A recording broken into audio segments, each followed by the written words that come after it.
राम राम शेतकरी मित्रांनो, कृषीप्रधान देश म्हणून भारताचा नावलौकिक जगामध्ये आहे. मात्र पंतप्रधान नरेंद्र मोदी यांच्या नेतृत्वातील केंद्र सरकारमध्ये या कृषीप्रधान देशाला कृषीमंत्री नाही.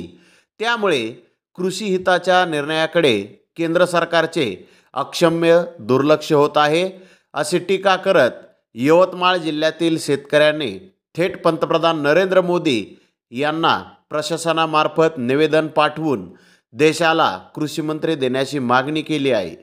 पंतप्रधान नरेंद्र मोदी यांना यवतमाळ जिल्ह्यातील महागाव तालुक्यातील शेतकरी मनीष जाधव यांनी हे पत्र जिल्हाधिकाऱ्यामार्फत पाठवले आहे. या पत्रात मनीष जाधव यांनी आपला कृषीप्रधान या शब्दावरच आक्षेप असल्याचे नमूद केले आहे. केंद्र सरकारची शेतकऱ्यांप्रती असलेली अक्षम्य दिरंगाई व दुर्लक्षामुळे देशात शेतकऱ्यांच्या आत्महत्यामध्ये मोठी वाढ झाल्याचे त्यांनी म्हटले आहे. शेतकऱ्यांच्या हितासाठी कोणतेही निर्णय घेतले जात नाहीत, तसेच ठोस कृषी धोरणही नसल्याचे टीकाही या शेतकऱ्यांनी केली आहे. शेतकऱ्याच्या हिताचा विचार पूर्ण करून पूर्णवेळ कृषीमंत्री नियुक्त करण्याची मागणी त्यांनी केली आहे.